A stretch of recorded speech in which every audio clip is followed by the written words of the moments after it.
Bueno, en la clase de hoy vamos a hablar de el fascinante tema de documentar la arquitectura y de documentación de software en general. Y en particular vamos a conocer una técnica de cómo documentar decisiones de arquitectura que son los Architecture Decision Records. Partimos con una motivación. En el manifiesto ágil, una de los máximas del manifiesto ágil era esta: Working Software over Comprehensive Documentation. O sea, el software es más importante que tener documentación. El problema es que la metodología ágil o desarrollo ágil en muchos casos se fue al extremo y al extremo de no tener nada de documentación, y eso tampoco es tan bueno. ¿Por qué no es tan bueno? Porque, como dice aquí Simon Brown, a pesar de que tengamos working software y un código fácil de leer, entendible, mantenible, el código nunca va a contar toda la historia de un sistema de software.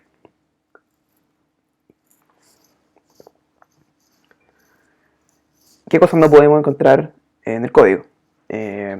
¿Cómo encaja un sistema con otro sistema? ¿Cierto? Yo puedo tener repartido mi software en varios repositorios de código. ¿Cómo sé cuál es la relación entre estos repositorios de código? ¿Qué tecnologías? Las tecnologías que se ocuparon sí las puedo ver en el código, pero ¿por qué? No. La estructura general del sistema tampoco se puede ver fácilmente en el código. El código está estructurado a nivel de archivos que no necesariamente se mapean a estructuras lógicas de código. El tema del deployment, donde están deployadas las cosas, no necesariamente se puede ver en el código. Los principios y patrones que se ocupen como parte de la organización, de la empresa, del producto, tampoco es necesariamente evidente del código.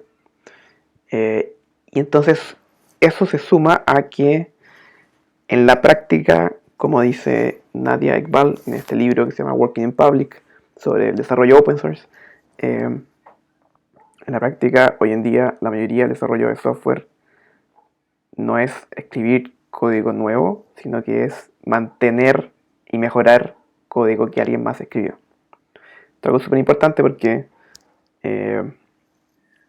me lo comentaba justamente hoy día un ingeniero en Buda, que me decía que la diferencia más importante para él entrando a Buda fue darse cuenta de que en la universidad lo que le enseñan es a trabajar en productos o proyectos que parten de cero, pero en la realidad la mayoría de las veces en un trabajo de ingeniero de software uno va a llegar a una empresa en que ya existe un software y hay que entenderlo.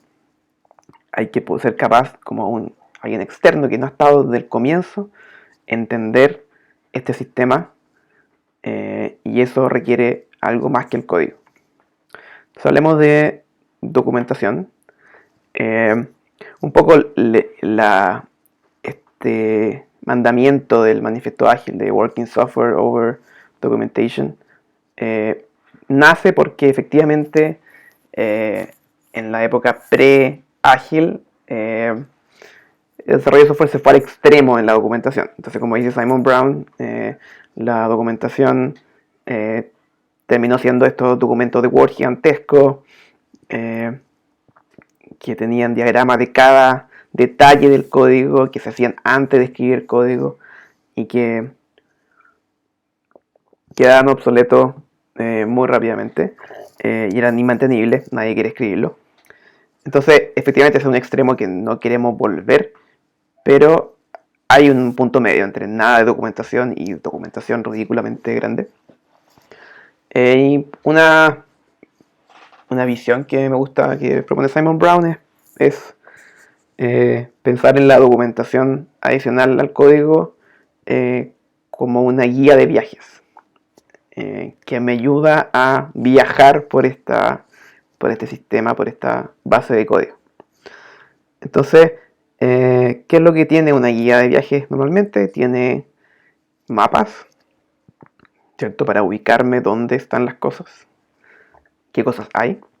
Tiene una lista como de sites o de las cosas más importantes que hay que ver en un lugar si uno va de viaje. Entonces como que hay una priorización de qué es lo más importante que tengo que conocer de este lugar. Hay información práctica como sobre el sistema de transporte, qué tipo de enchufe ocupan, cosas así. Y también hay historia y cultura, un poco para saber este lugar de dónde viene, por qué es como es, qué ha pasado antes.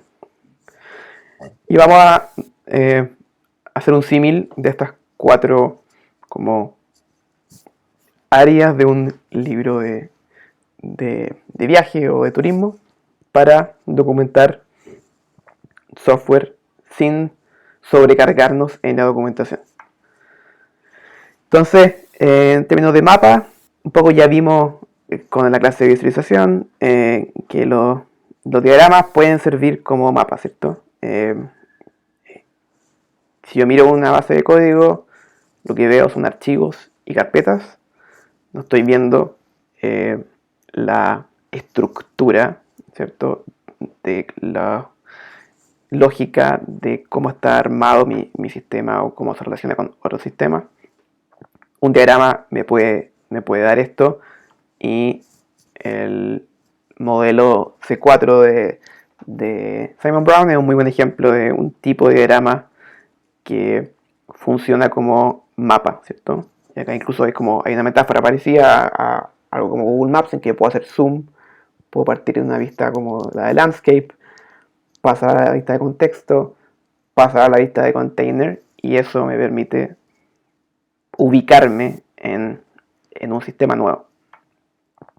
En particular, ¿cuáles son los diagramas que más nos importan como para ubicarnos?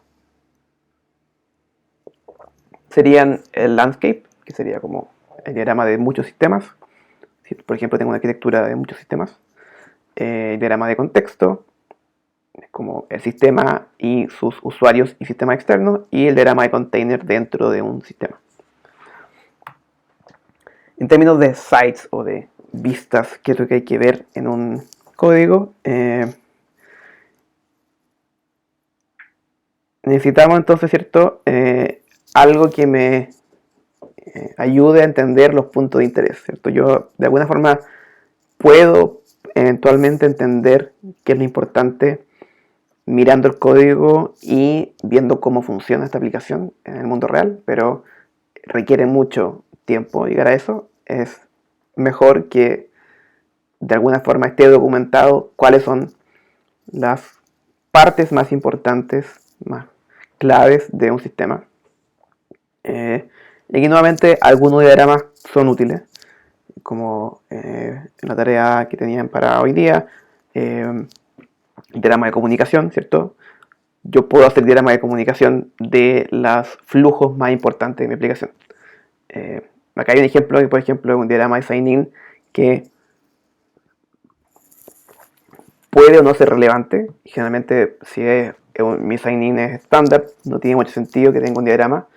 Pero si mi sign-in es algo custom particular que no es común al resto de las aplicaciones, es importante que lo documente, porque demuestra que es algo importante y distinto que necesito saber del sistema. Entonces, ¿qué cosas documentar o cómo documentar estos sites? Diagrama de comunicación de los flujos principales, diagrama de componentes, ¿cierto? Que un poco es como parte del mapa, pero ya es al solamente poner quizás los componentes más importantes de mi container, estoy priorizando y dándole importancia a lo que quiero que se vea. Un vistazo también se puede listar como las funcionalidades principales del sistema. un poco mapear lo que originalmente eran los functional requirements a lo que efectivamente ahora está funcionando. Y también listar y explicar cómo impactan y cuál es la prioridad de los atributos de calidad, ¿cierto? Y potencialmente incluir QA escenarios como parte de esa documentación, si que no está integrado como parte de las pruebas automáticas. En términos de información práctica, hay muchas cosas, y esto en general muchas veces sí se documenta, como de las cosas que quizás más se documenta es dónde encontrar el código fuente, cómo compilarlo, cómo hacer deploy, pero también cosas como los principios de cómo trabaja el equipo, de cómo se escribe código, estándar de código, son toda información práctica que también, por ejemplo, el estándar de código se podría deducir implícitamente, se podría leer del linter, pero hay cosas importantes que quizás valen la pena tener explicadas. Entonces, por ejemplo, un clásico README de un repositorio de GitHub debería incluir ciertas instrucciones de cómo instalar localmente, cómo correr, cómo hacer deploy una aplicación. Este es un pedazo de un README de un servicio en Buda. También nosotros tenemos una guía que es la guía de Platanus, la empresa madre de Buda, donde está detallado qué tecnología ocupamos, qué librerías son importantes para nosotros de esa tecnología. Por ejemplo, acá están las librerías de Rails, que son más importantes, tanto a nivel de desarrollo como de test, como de debugging. Entonces esto al final son información útil para alguien que viene de otro contexto, que incluso puede estar ocupando la misma tecnología, pero de forma distinta. Y es importante que esté todo documentado. Y por último está lo que en una guía de turismo sería la historia, que es a nivel de software entender por qué el software es como es.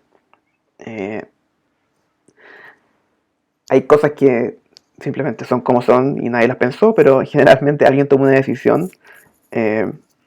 Cuando hablamos, ¿cierto?, que arquitectura son las decisiones significativas de diseño, estamos constantemente tomando decisiones significativas de diseño, no solo al comienzo de un proyecto, y por lo tanto, de alguna forma, tenemos que registrar esta historia. Entonces, a modo de ejemplo, voy a comentar una decisión que tomamos en Buda. Tenemos unas aplicaciones de back office que se conectan a nuestro sistema central, que se llama Patamit. Y necesitábamos que estas aplicaciones de back office accedieran a ciertos recursos que están almacenados en la base de datos de Patamit. Y se tomó una decisión, que voy a explicar un poco más adelante cuál fue, de cómo hacer esto, y eso ha tenido un impacto positivo y negativo, vamos a ver por qué. Y eso es importante que se entienda, porque efectivamente pasa que llega un desarrollador nuevo y no entiende por qué se hacen así las cosas. No quiere decir que no se pueda cambiar una decisión del pasado, pero es importante entender el contexto por qué se tomó, para realmente ver si es que vale la pena cambiarla o no, si es que es un problema actualmente, por ejemplo, ver por qué debería cambiarla, pero sin eso, sin esa como historia de un sistema, pasa este fenómeno de que nadie quiere, pueden pasar dos extremos, nadie quiere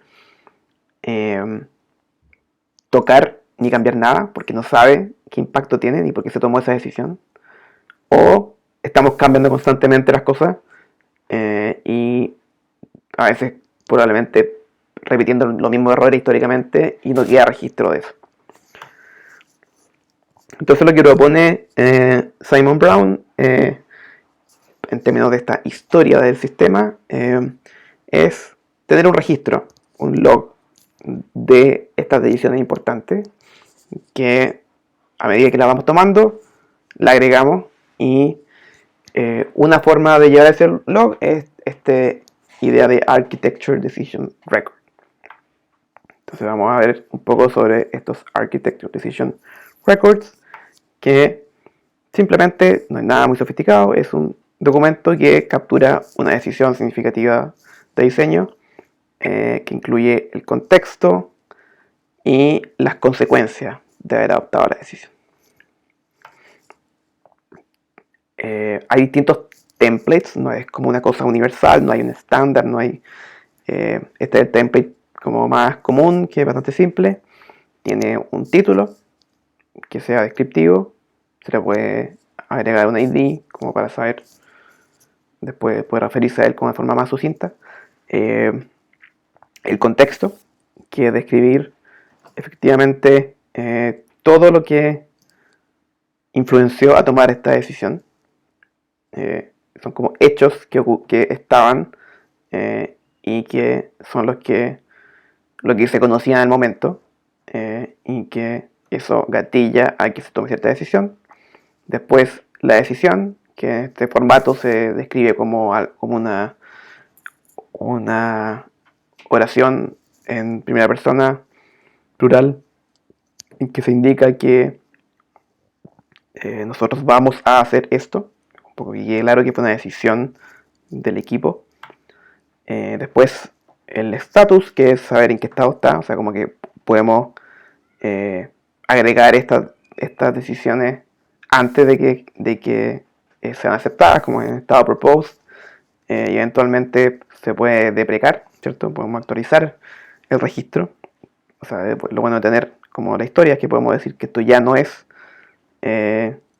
así cuando lo cambiamos. Entonces, un poco nos permite tener la historia, pero también estar actualizados en cuál es el estado actual del sistema. Y por último, las consecuencias. ¿Qué pasó después de que se tomó esta decisión? Entonces, todo lo que se completa un tiempo después que ya la decisión tuvo efecto, ¿qué implicancias tuvo? Entonces, volviendo a este ejemplo de Embuda, les quiero comentar más en detalle y acá voy a mostrarles como el Architecture Decision Record para este ejemplo. Entonces, título, vamos a llamarlo Active Resource for Backoffice App API. Entonces, ¿cuál es el contexto? Como les decía, tenemos estas aplicaciones de backoffice que necesitan acceso a recursos en Patabbit. Patabbit expone esos recursos como una API REST. Y aquí viene la parte como particular, es que estas aplicaciones de backoffice están escritas en Rails y ocupan una gema de Rails que se llama ActiveAdmin, que autogenera una interfaz CRUD para los modelos de la base de datos. Entonces, una gema que hace que sea súper fácil levantar un admin de base de datos. Entonces, el desafío es que estos recursos de Patabbit, que vienen en API REST, los queremos también levantar en esta misma interfaz CRUD. Y sin que implique desarrollar para cada nuevo recurso una interfaz nueva. Entonces, ¿cuál fue la decisión? La decisión fue ocupar algo que existía en System Rails, que se llama Active Resource, que es una abstracción similar a Active Record, pero para recursos REST. Entonces, como que aparenta ser un recurso de la base de datos, porque es muy parecido a Active Record, pero en verdad está trayendo la información desde una API REST. Y se tomó la decisión de que se iba a seguir ocupando ActiveAdmin, que un poco la gracia de ocupar Active Resource es que como mantiene la misma interfaz que Active Record, se podía ocupar este ActiveAdmin. Se determinó en el momento en que había que parchear algunas cosas porque la interfaz de Active Resource no era perfecta. Esa fue la decisión. Entonces, status es que está implementado y está vigente en el sistema actualmente. ¿Y cuáles fueron las consecuencias? Primero, se tuvo que crear una gema especial para juntar todos los parches. Al final eran más parches de lo que se pensó. Y hubo que parchar hartos hoyos que tenía este Active Research, que en verdad implementaba un 20% de la interfaz de Active Record. Que es un poco la segunda consecuencia. Se descubrió eso en el uso. Adicionalmente empezaron a evolucionar estas aplicaciones de back office en paralelo y se empezaron a agregar parches sobre los parches. Entonces, actualmente la realidad es que tenemos estas aplicaciones de back office que ocupan esta gema, pero aparte tienen parches sobre esos parches y que todavía no hemos unificado.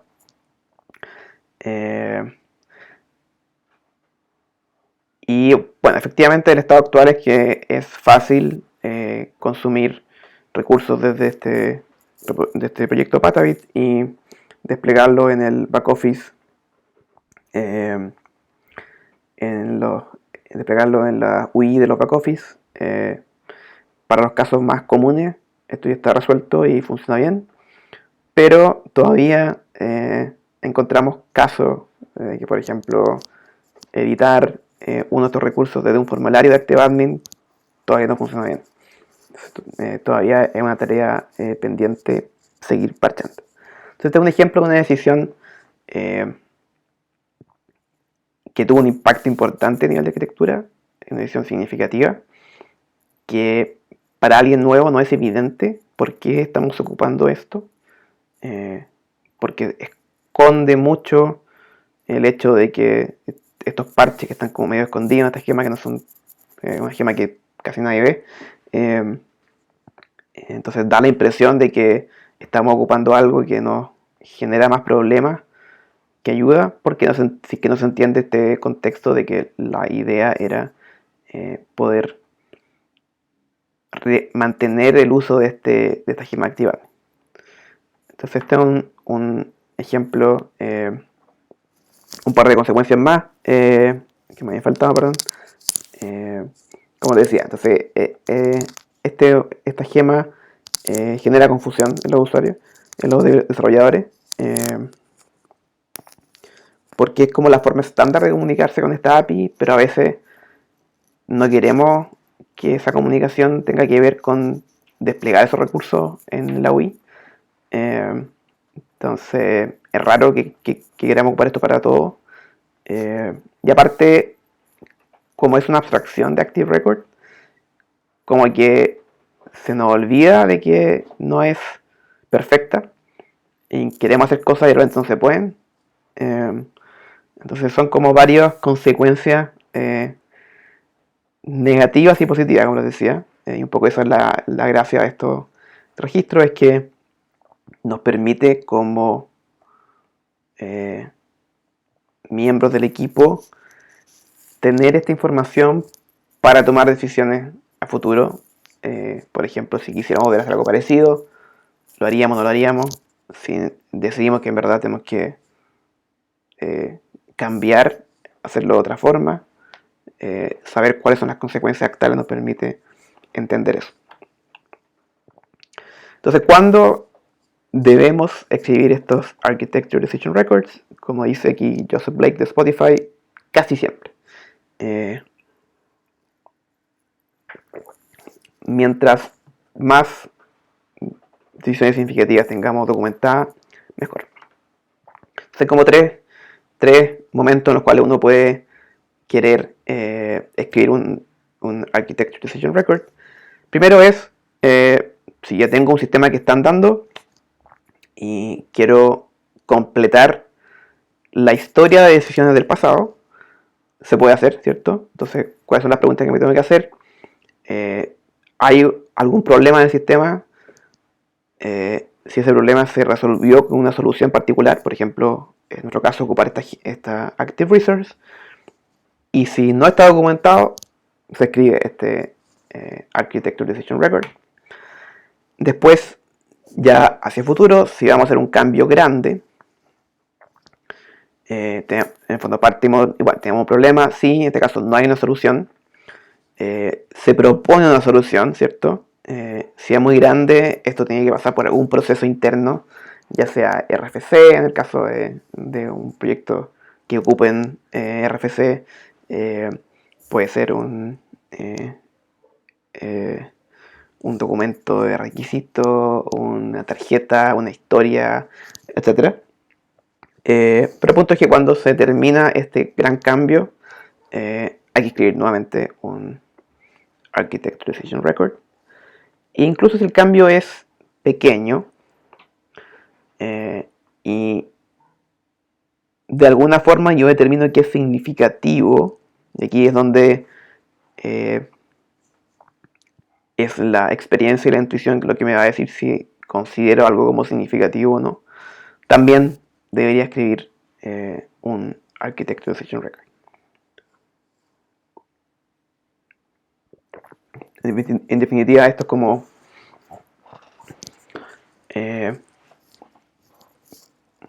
tener una historia de las decisiones importantes que se han tomado en el proyecto. Y por eso, lo que sea o no importante, hay cosas que son evidentemente importantes,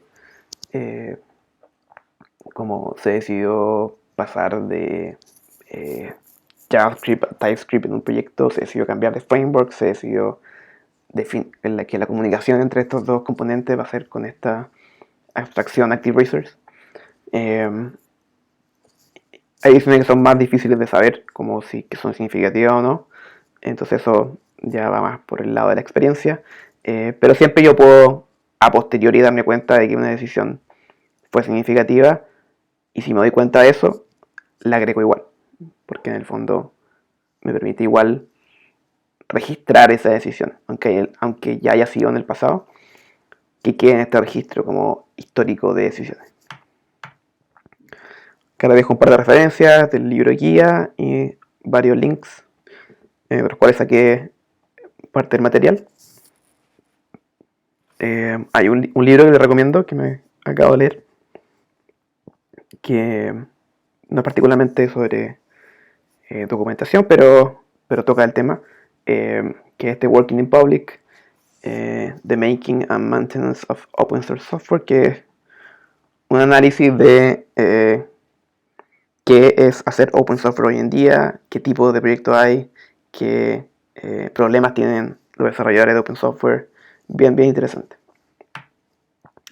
Ya, entonces la tarea claramente tiene que ver con Architecture Decision Records, y lo que van a hacer es escribir 3 Architecture Decision Records